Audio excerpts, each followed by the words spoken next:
Hi everyone, thanks for joining in.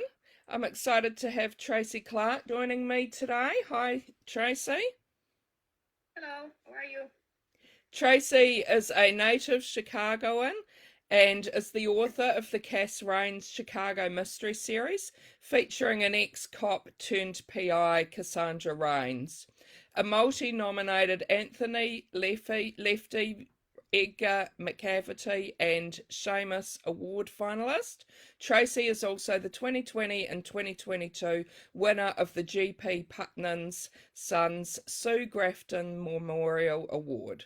She was also nominated for the 2022 Edgar for Best Short Story for Lucky 13, which was included in the crime fiction anthology Midnight Hour. She is a proud member of Crime Writers of Colour, Mystery Writers of America, and Sisters in Crime, and serves on the board of Bosharan National and the Midwest Mystery Conference. Her latest book, Runner, was released in June 2021. Her debut novel, Broken Places, has been optioned by Sony Pictures Television. Her next book, Hide, the start of a new, exciting police procedural featuring Detective Harriet Foster of the Chicago Police Department, releases in January 2023. So thanks so much, Tracy, for joining me. Just wondering if you want to start off by telling us a bit about your books. I've got two series going on. The first one you mentioned features Cass Raines, who's a sort of a gritty PI. The latest one for that was Runner. And I'm starting this new series, which you said came out in January, entitled Hide, which features an actual homicide detective, female, working again in Chicago. And her case is this: she's department is finding women hidden under places in Chicago. Uh, Women of a certain type, red hair, blue eyes, and this pattern is forming, and they're finding these bodies hidden under the city, on the Riverwalk, under Lower Wacker, under the streets. So that is where the title came from, and it's a little creepier than my PI series. Sort of freaked me out even writing it. It's just sort of a different sort of headspace to be in, but I'm sort of excited about it and looking forward to it. So I hope people, readers, will enjoy Harriet as much as they enjoyed Cass, and we'll see where the adventure goes. No, how exciting to be starting a new series.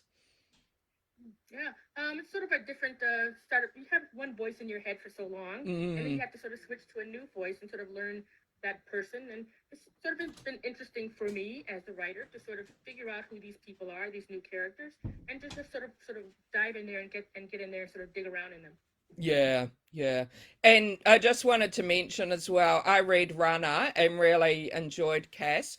I know a lot of our viewers wonder about series and whether you can jump in any order. So I think Runner's number four, and I hadn't read the others, but still really enjoyed it. I think you can jump in wherever you want. Is that what you would say to readers? I would say that exactly. I happen to be one of those readers who sort of like to start at the beginning, just Mm, so I sort of grow with the character and find out what their problem is, and to sort of follow them through to see whether or not they solve it. But you can certainly sort of jump in the series anywhere you want to. They sort of are sort of standalones in and of themselves, with little kernels of things that sort of carry through. So mm. if you're one of those people who don't mind starting at four, go ahead, jump in at four. I'm sort of a book one sort of a person, but Yeah. that's just the way I sort of I sort of roll. Yeah.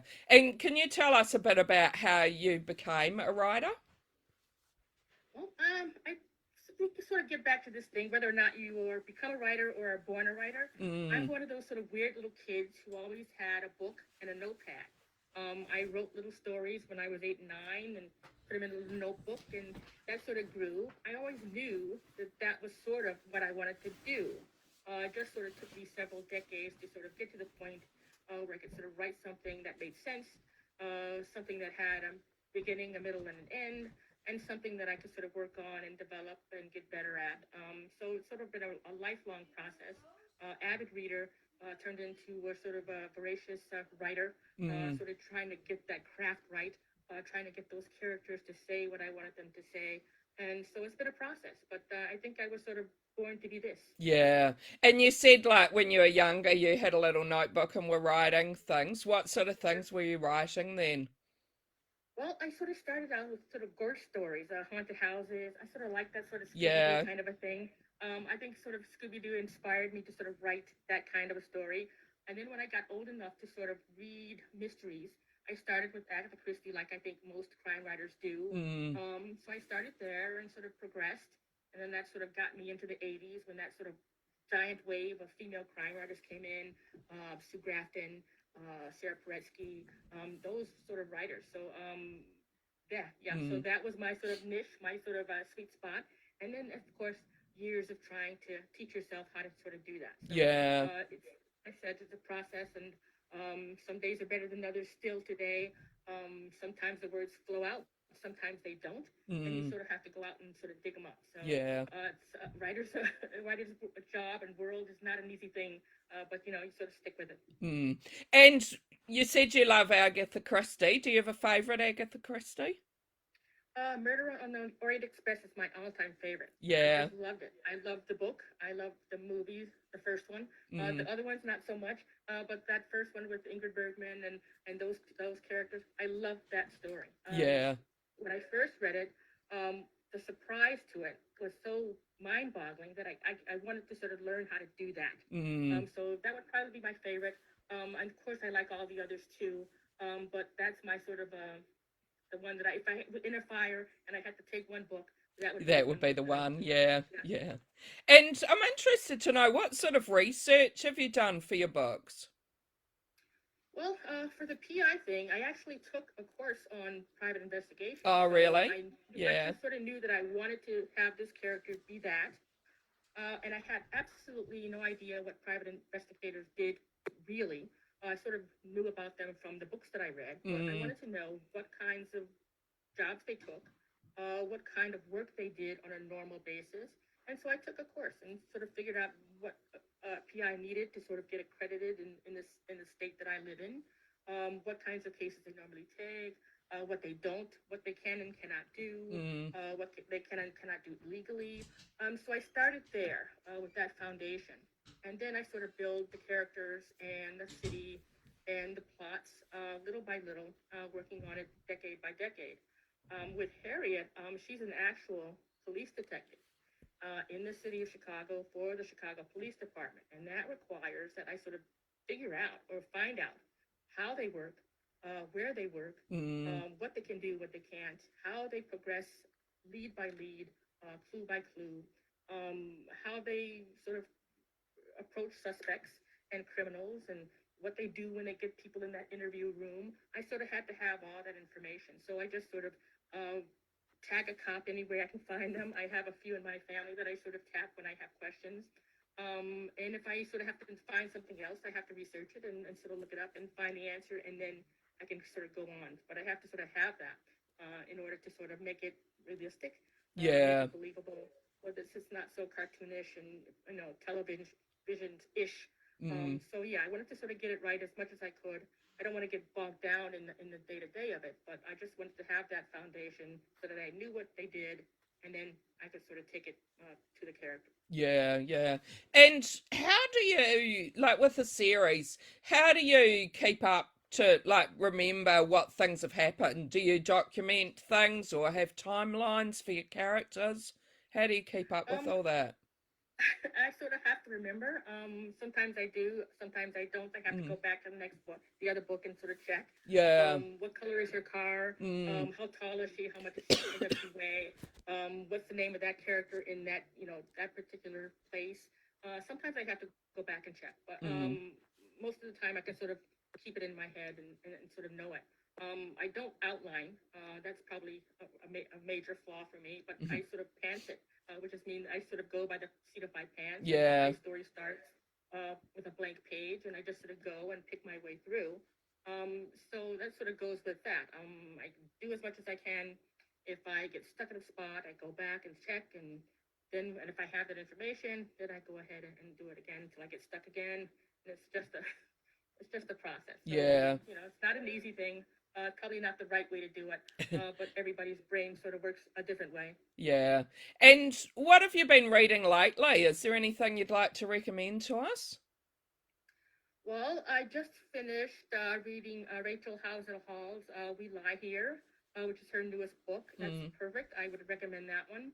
I'm also reading an advanced copy of Cheryl Head's new book about, and she goes back to 1929 to her great grandfather's crime. Her great grandfather was killed by a police officer, and this is sort of a fictional story of that. And she sort of carries that through 1929 all the way up to 2019. I'm early on in it, but it's absolutely fascinating. I would recommend that. Time's Undoing is the name of the title. So I would recommend those two right off the bat, and anything else that anyone else is writing. I love writers. I love everything they write, and I just read anything. Yeah, and you belong to quite a lot of writing groups and that, don't you? Well, yeah, that was probably the first thing that I did for me when I Mm. got my first book sale. I sort of held it off, sort of as like a reward.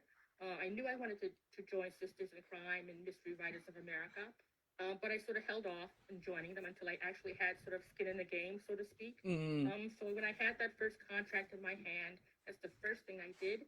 I joined MWA and Sisters in Crime, and when Crime Writers of Color came along, I was happy to join that as well.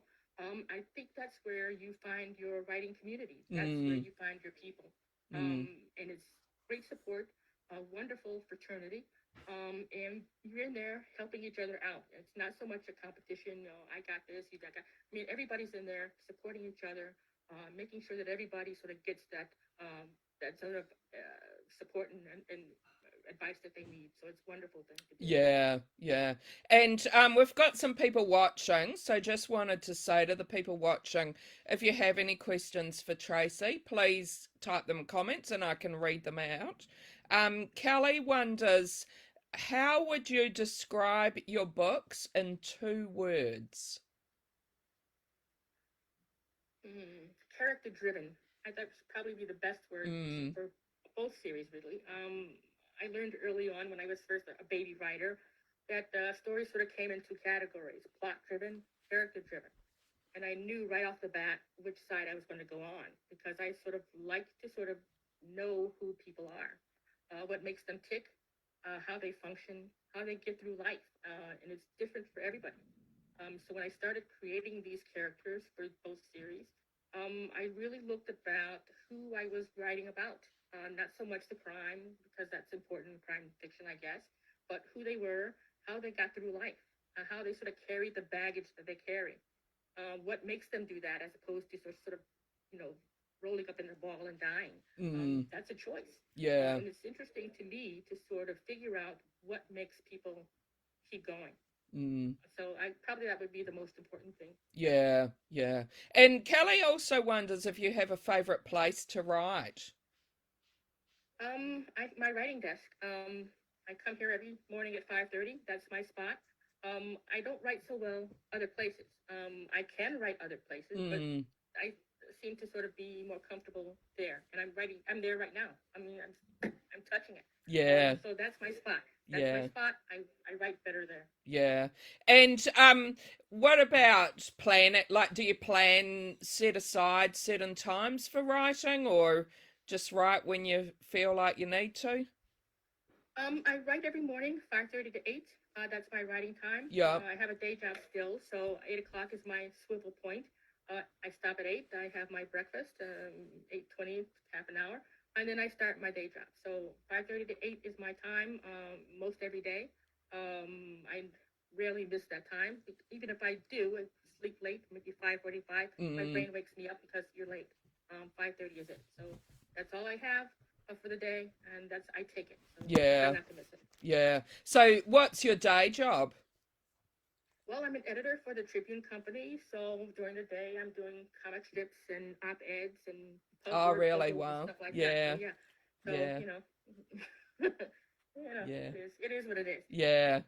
And have you got any tips you'd like to give any new writers? Well, I would just sort of advise them to just sort of keep at it. If I had given up, way back in the day when I got all those rejection letters and it came in almost on the normal, I wouldn't be here. So you just have to stick with it, keep writing, believe that you have something that is worth reading, and it usually is. And you just have to stick in there until your chance comes up. Mm, mm. If you And quit, you lose. yeah, yeah, exactly. And what do you hope readers will love about your books? I hope they will love the characters and their struggles and how they sort of get through their day. Mm, I concentrate an awful lot on sort of really getting down to the heart of who my characters are, good and bad, villain and protagonist. Um, Everybody's got a clock that sort of runs in them, and they are in it for the need, what they want. And I sort of try to sort of give that to the reader, sort of get them invested in what these people want, what they need, what they don't have, what they are after. And then, of course, there's a crime, but that's secondary for me. yeah, yeah. And if you could be a character from your book for a day, who would you be and why? I think my favorite character in both series is a little pickpocket called Pouch. Mm, He's about 5 foot tall. He dresses monochromatically, all in black, all in blue, all in purple, whatever. He's got really nimble fingers. He's a good pickpocket. So that was my favorite character of all time. And if I could be a character for a day, that would be the character that I would choose. yeah, yeah, no, that's a great answer. Well, thanks so much for joining me. It's been great chatting with you. Do you want to let people watching know how they can keep in touch with you?